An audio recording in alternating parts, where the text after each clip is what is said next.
Baik, jumpa lagi di Rasika Podcast bersama dengan Vina. Kali ini kita bersama lagi di Jackson Menyapa ya. Dan tentunya kalau sudah bicara Jackson Menyapa tidak lain dong narasumbernya dari Kejaksaan Negeri Kabupaten Sulu ya. Dan sudah bersama Vina untuk edisi kita kali ini ada Mas Adi nih, Mas Adi Rahmanta SHMH ya. Yes. Kasih intelijen di Kejaksaan Negeri Kabupaten. Benar. Ya, gimana nih kabarnya Mas Adi? Alhamdulillah baik dan yang terutama sehat. Apalagi ini hari pertama di bulan Ramadan, walaupun puasa tetap semangat. Baik, kalau gitu tidak lupa juga nih, sebelum lupa mengucapkan ya selamat menjalankan ibadah puasa tentunya. Bagi yang menjalankan ibadah puasa Ramadan di tahun ini semoga lancar puasanya. Amin. Selalu diberi kesehatan pasti. Sudah lama nih Mas Adi kita tidak berbincang ya di Jackson Menyapa. Nah, di kebersamaan kali ini kita nanti akan membahas mengenai korupsi ya. Dan lebih khususnya terkait dengan seperti apa sih pendidikan anti korupsi ya. Kalau bicara korupsi, kalau ditanya tahu sih enggak apa itu korupsi? Nah, itu korupsi. Dia selalu bilang iya paham. Tapi kalau ditanya apa, bingung jawabnya. Jadi sebenarnya nih apa sih Mas korupsi itu? Jadi korupsi itu sebenarnya dari bahasa Latin ya. Jadi kalau secara harfiahnya, mungkin bahasa Indonesianya, korupsi itu berarti keburukan, ketidakjujuran, gitu kan, tidak bermoral, penyimpangan. Kita mungkin hanya dapat disuap dan ya itu salah satu yang bisa dibilang korupsi itu gitu. Jadi penyimpangan, tidak jujur, gitu kan, kebusukan, keburukan, gitu. Jadi perbuatan-perbuatan yang ketidakjujuran dan penyimpangan itu yang bisa kita kategorikan di korupsi. Apalagi ini kita berbicara untuk nilai-nilai korupsi itu ada nggak sih di dalam konteks yang kehidupan kita sehari-hari. Jadi kan terkadang kita kalau ngomong korupsi adalah white collar crime, cuman orang-orang yang berdasi, orang-orang pejabat tinggi. Kalau kita mah nggak ada nih korupsi mah pejabat, ngomongnya kan gitu. Tapi ternyata enggak. Nilai-nilai korupsi itu yang harus kita tanamkan sejak dini. Dari kecil kita mungkin tidak jujur sama orang tua, ngomongnya bayar SPP, taunya beli kuota. Ayo suruh beli gula misalnya, kembaliannya nggak ada. Kembaliannya nggak ada gitu loh. Mungkin dan korupsi itu tidak hanya kita berbicara tentang uang. Banyak yang kadang kita korupsi waktu, kadang kita korupsi hal-hal yang kecil yang ada dalam kehidupan kita. Sebenarnya jadi kebiasaan-kebiasaan koruptif itu tanpa kita sadari sebenarnya ada di dalam kebiasaan kita sehari-hari. Tetapi dengan pendidikan anti korupsi ini tentunya kita tidak berbicara tentang hanya tadi saya bilang hanya melulu soal uang dan hanya melulu soal kerugian negara yang melibatkan pejabat-pejabat tinggi.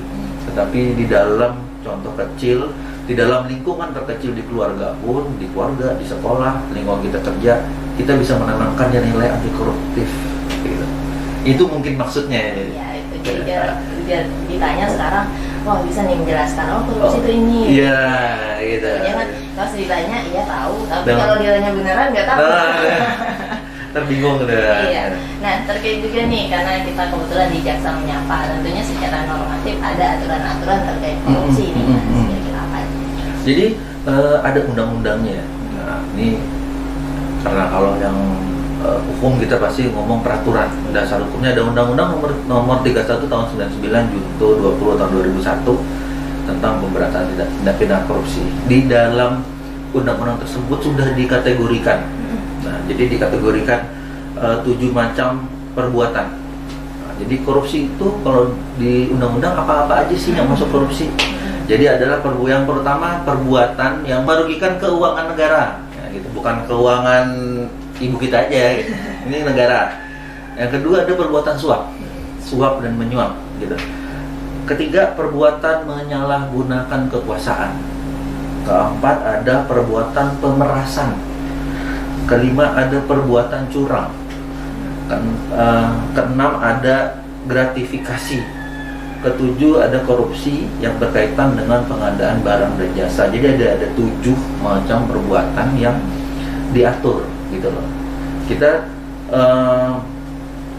kalau kita berbicara contoh-contoh yang keuangan negara apa nih Pak, keuangan negara, tentu kita berbicara tentang potensi-potensi yang seharusnya keuangan negara itu sampai di tujuan, ya sampai di tujuan 10, yang seharusnya 10, yang nyampe cuma 7, 3-nya di korupsi. Nah itu dia keuangan negara. Kalau perbuatan suap kita semua sudah tahu gitu ya, bukan suap-suapan tapi ini memang yang dilakukan, tetapi ada perbuatan yang ada imbalan gitu, yang seharusnya kita itu nanti nyambungnya yang ketiga, menyalahgunakan kekuasaan, yang seharusnya kita lurus nih, kita harus perbuatan kita A tapi kita lakukan B. Karena saya berkuasa, saya bisa nih menyalahgunakan kekuasaan saya lakukan itu karena ada imbalan, ada orang yang kasih saya ada suap, itu dia. Nah berikutnya pemerasan korupsi. Nah gitu. Jadi pemerasan ini hampir sama dan hubungan dengan gratifikasi. Apa nih kita di dalam pemerasan? Misalkan kita pelayanan publik, ya kan? Ada orang mau mengurus dokumen-dokumen. Jadi pemerintah daerah ini kita intinya pelayanan kepada masyarakat dan publik, ada yang ngurus dokumen, nggak mau saya kerjain kalau nggak ada uangnya atau nggak ada uang pelicinnya. Nah orang tersebut tentu terpaksa mau nggak mau dia mengeluarkan uang. Nah itu dia pemerasan.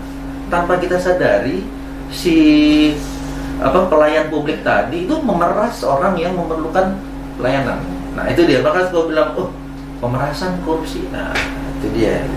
Jadi ada pemerasan dan gratifikasi itu kurang lebih. Jadi memang kita ada unsur memaksanya mengeluarkan sesuatu gitu untuk kepentingan si pelayan publik tadi. Berikutnya ada perbuatan curang. Ini curang apa nih? Ini bukan curang dalam kita olahraga, bukan. Jadi memang perbuatan curang ini ada hubungannya lagi nanti dengan kayak tadi, menyalahgunakan kekuasaan, ataupun dengan nanti yang di terakhir tadi korupsi berkaitan dengan pengadaan barang dan jasa, gitu loh. Jadi di dalam tindakan kegiatan-kegiatan yang itu tadi, kita mengadakan perbuatan curang dengan menyalahgunakan kekuasaan untuk memenangkan untuk tujuan-tujuan tertentu, gitu loh. Nah, hasil semua dari perbuatan kita curang, menyalahgunakan kekuasaan, gitu, tujuan tertentu, ujungnya merugikan keuangan negara. Nah, itu tadi gitu loh. Yang barang seharusnya harganya yang nyampe di masyarakat 10, kita ambil 2, jadi cuma 8 doang. Kan gitu kan curang tuh. Nah, gitu. Kurang lebih gambarannya seperti itu. Jadi antara satu sama lain sebenarnya berkaitan. Biasanya Nah, kalau udah kejebak satu, renter. Nah, kalau sering dengar perbuatan korupsi itu udah sistematis dan masif. Nah itu dia gitu. Itu intinya. Nah tadi juga ada sedikit disinggung nih gratifikasi nih. Ini lagi gencar-gencarnya juga disosialisasikan ya terkait dengan gratifikasi, khususnya di pelayanan publik. Iya benar. Seperti itu. Nah tadi sedikit dijelaskan juga ini agak mirip dengan suap ya Mas. Untuk gratifikasi. Jadi gratifikasi itu jadi mirip-mirip kalau kita dengar bahasa awamnya pungli. Itu dia. Dan ini sebenarnya sedikit berhubungan dengan budaya kita. Jadi terkadang masyarakat Indonesia sebagai orang timur sangat menghargai hubungan-hubungan harmonis. Jadi kadang kita ingin berterima kasih yang telah dibantu. Misalnya kita ada mengurus dokumen, kita berterima kasih, Mas saya terima kasih banget sudah dibantu, ada uang kopi, gitu lah. Karena ekspresi-ekspresi yang mengapresiasi bantuan tersebut, yang pertama niatnya mungkin baik, tetapi si pelayan publik tadi sudah terbiasa. Akhirnya dia mau mengerjakan pekerjaannya kalau ada pungli-pungli tersebut gitu loh. Itu yang sekarang itu yang sangat digencar lah oleh pemerintah. Makanya kita punya di setiap kabupaten ada namanya tim saber pungli, sapu bersih pungutan dia. Jadi memang membangun budaya. Jadi mindset, kultur set yang terbentuk harus kita rubah. Nah, itu dia. Dan, nah ini bicara kemudian kita terkait dengan ancaman pidana nih. Nah, ya, benar. Kira-kira untuk korupsi ini ancaman pidananya seperti apa? Jadi korupsi tentu kalau kita bicara aturan ada ancaman pidana. Karena kita balik lagi contoh ke orang tua. Sholat nggak? Kalau nggak sholat nanti kasih hukuman, misalnya dipukul atau apa gitu loh. Ayo belajar yang benar. Nah, itu sama juga di aturan. Jadi negara tentu ada peraturan, ada sanksi. Nah, ketika yang melanggar apa sih hukumannya ada gitu kan. Tentu ada ancaman pidana. Ada ancaman pidana yang paling minimal 1 tahun untuk pidana korupsi. Maksimalnya kita punya pidana mati. Nah, sempat ramai nih. Oh, pidana mati. Ya, apalagi pidana mati ini tuh ketika perbuatannya masif dan ada syarat-syarat tertentu kenapa bisa digunakan hukum pidana mati. Nah, itu dia gitu. Nah, terkait dengan ancaman tindak pidana tadi, ini subjek tindak pidana korupsi ini siapa ya? Untuk tindak pidana korupsi tentu adalah pelayan publik, jadi aparatur negara. Aparatur negara ini siapa aja sih? Apakah semua ASN? Nah, jadi bukan hanya semua ASN saja, tetapi ASN ini digaji oleh negara, dia adalah penyelenggara negara. Tetapi ada juga yang bukan ASN tetapi juga digaji oleh negara. Siapakah tersebut? Nah, tentu ada pegawai-pegawai di kantor yang juga digaji oleh negara. Ada kepala desa yang mengolah keuangan negara. Nah, itulah. Jadi bukan berarti saya PNS, saya bukan PNS nih, tapi saya akhirnya nggak bisa dikenakan kasus korupsi. Belum tentu. Apabila yang kita kelola adalah uang negara tadi. Nah, kan balik lagi ke pertama, merugikan keuangan negara. Nah, itu dia. Jadi namanya keuangan negara kita jaga betul biar tidak ada kerugian. Itulah subjek yang bisa dikenakan undang-undang korupsi. Gitu. Nah, tadi terkait gratifikasi nih. Di gratifikasi kan ada penerima, ada pemberi. Yes, nah, benar. Siapa yang kena? Dua-duanya kena. Dua-duanya kena. Makanya undang-undang korupsi sudah mengatur sedemikian rupa. Pemberi dan penerima salah, gitu. Penerima salah karena apa? Tindak pidana itu tidak lepas dari mens rea. Mens rea ini adalah niat jahat. Wah, maka tadi saya bilang, ketika awalnya niat kita baik, kan kita budaya timur nih, niat kita baik, akhirnya disalahgunakan. Semakin kesini, buat dokumen kurang nih, kayaknya kan gitu. Tapi adalah gua kasih uang aja biar lolos. Gitu. Itu niatnya udah, mens rea-nya udah jahat. Dia dari awal udah pegang duit, Pak. Dia tahu dokumen ini kurang, tapi kasih uang biar bisa. Si penerima pun mengiyakan. Nah, contoh kecilnya begitu ya, gitu. Jadi ada pasal 5 itu penyuap dapat dikenakan. Jadi kalau mengikuti, kita bisa googling, banyak kok pihak-pihak swasta yang sebagai penyuap juga dikenakan pidana. Gitu ya. Nah, sekarang kita lihat dampaknya nih, Mas. Nah, jadi dampak dari korupsi adalah sangat berhubungan dengan ekonomi negara, karena ini kan keuangan negara. Tindak pidana korupsi tersebut tentu dalam suatu hal pembangunan, dalam suatu hal bantuan. Saya kasih contoh, misalkan bansos. Kemarin lagi ramai banget karena Bapak Menteri masuk, gitu kan. Padahal kita lihat sendiri, pemerintah punya niat yang baik dalam bansos. Ini membantu masyarakat Indonesia dalam menghadapi pandemi 19 yang kita belum tahu kapan ini selesai, gitu loh. Nah, bansos ini yang seharusnya bisa diterima utuh akhirnya disunat, dikurangin. Kan begitu. Dampaknya apa? Dampaknya yang menerima bantuan tidak bisa memaksimalkan bantuannya, kan gitu. Itu ada salah satu dampak ekonomi. Nah, yang seharusnya jembatannya bisa dipakai untuk 10 tahun, 3 tahun udah roboh karena material yang dipakai material yang dicurangi tadi. Yang seharusnya kayu kelas 1 dipakai kayu kelas 3, kan nggak naik kelas. Gitu lah. Itu secara ekonomi. Dampaknya apa? Secara sosial, secara sosial tadi saya bilang, akhirnya timbul budaya-budaya koruptif. Masyarakat kita terkadang membenarkan yang biasa, bukan membiasakan yang benar. Akhirnya udah biasa, udahlah kasih aja. Akhirnya gitu loh. Itu budaya-budaya koruptif yang harusnya kita bisa kikis dan bisa hilang gitu lah. Secara sosial dan tadi sendi-sendi kehidupan bangsa rusak. Kenapa? Tadi saya bilang jalan yang harusnya minimal 5 tahun diperbaiki, ini baru dipakai 2 tahun udah rusak. Yang rugi adalah masyarakat, yang rugi adalah pedagang yang harus bisa lewat. Jembatan yang harus 10 tahun, 5 tahun sudah rusak. Begitu. Itu sebenarnya balik lagi ke pembangunan, proses pembangunan yang seharusnya bisa berkelanjutan, akhirnya memperbaiki hal-hal yang koruptif tersebut. Jadi dari perbuatan korupsi, efek dominonya sangat banyak dan tanpa kita sadari masuk ke seluruh sendi-sendi kehidupan berbangsa dan bernegara. Nah, melihat tentunya dampak yang sedemikian tadi, efek dominonya juga cukup meresahkan. Nah, siapa saja sih Mas kira-kira nih?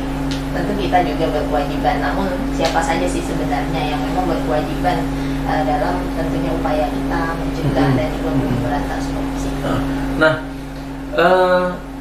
harapan kami dengan adanya pendidikan anti korupsi ini, kami pengen dari seluruh lapisan masyarakat, baik dari yang terendah, dari lingkungan kecil keluarga, lingkungan sekolah, kampus sampai lingkungan kerja, kita bisa memahami dan menerapkan, ya pastinya menerapkan, jangan cuma dipahami doang, kan nggak menerapkan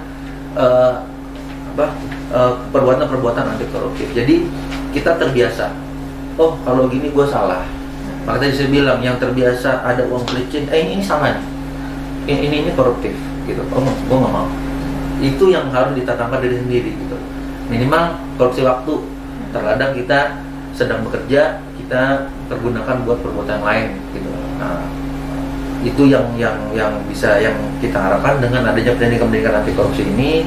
Dalam hal yang terkecil pun kita bisa merubah, dan dengan merubah itu akhirnya budaya korupsi tersebut juga akhirnya hilang. Nah, minimal berkurang lah sampai saat ini. Gitu. Nah, ini nilai-nilai seperti apa nih yang amat sangat penting nih Mas, yang perlu kita tanamkan, nilai-nilai anti korupsi? Nah, jadi ada nilai-nilai anti korupsi yang kita harapkan untuk menjadi resistensi dari perbuatan koruptif tersebut, gitu ya. Jadi kita punya jujur ini baik kepada orang lain maupun kepada diri sendiri. Kita punya guilty pleasure loh, ketika kita berbuat curang, ini gua nggak jujur, dalam hati nurani kita ini nggak pas, makanya kita jujur sama diri sendiri. Oh, gua nggak mau kayak gini, gitu loh. Kita peduli, kita harus care. Ketika ada teman, saudara, lingkungan kita yang perbuatan tersebut, kita bisa ngasih tahu, jangan, gitu. Kita jangan mau, udahlah urusannya dia. Kan kita kan begitu ya. Masalah antipati. Jadi kita bisa kasih tahu, jangan begitu, salah. Mendingan kayak gini gitu.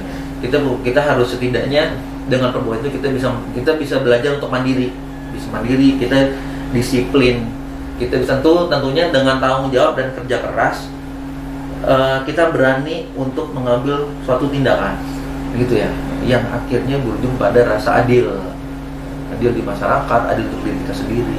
Nah, jadi itulah salah satu kurang lebih ya nilai-nilai yang anti korupsi yang harus kita kembangkan dan ditanamkan gitu ya. Ditanamkan baru dikembangkan. Iya gitu. Baik, nah tadi juga sudah banyak contoh juga dari yang terkecil mungkin di lingkup keluarga sampai juga ke negara tadi terkait bansos juga. Iya, benar. Nanti kita juga akan melihat nih kasus-kasus tentunya dari masa pandemi ini Mas, terkait dengan COVID-19 di Kapuasulu sendiri juga seperti apa untuk kasus korupsi sebelumnya terkait dengan kebijakan bagaimana menanggapi kebijakan dalam rangka pandemi COVID-19 ini. Lalu seperti apa sih peran kejaksaan tentunya dalam hal ini? Oke. Di pandemi COVID, tiap-tiap daerah, apalagi kita sendiri punya pergub terkait dengan protokol kesehatan yang dipergunakan. Gitu. Bahkan di dalam aturan turunannya dari Perdana Menteri, Gubernur sampai pergub, kita punya peraturan masing-masing disesuaikan dengan daerah. Kayak misalkan nggak pakai masker, boleh nggak nih? Selama ini mungkin kita cuman diingatkan, padahal ada nih dendanya.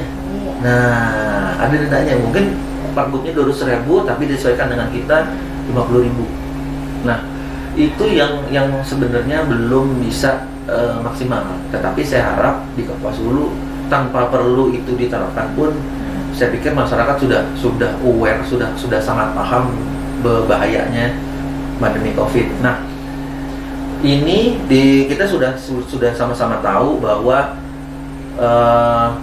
pemerintah sudah melarang untuk melakukan perbuatan mudik. Jadi sebenarnya bukan mudiknya, tapi mobilisasi dari satu daerah ke daerah yang lain. Nah, perbuatan dilarang ini tentu udah dengan aturannya. Ini yang baik lagi ke disiplin dan tanggung jawab kita nih sebagai manusia lah ya. Mau nggak kita nurut? Kadang kita ego, nggak bisa nih, saya udah lama nih banget pengen pulang. Karena kita ego, kita pulang, apapun kita laksanakan gitu. Nah, itu perbuatan tersebut kita tidak bertanggung jawab terhadap lingkungan.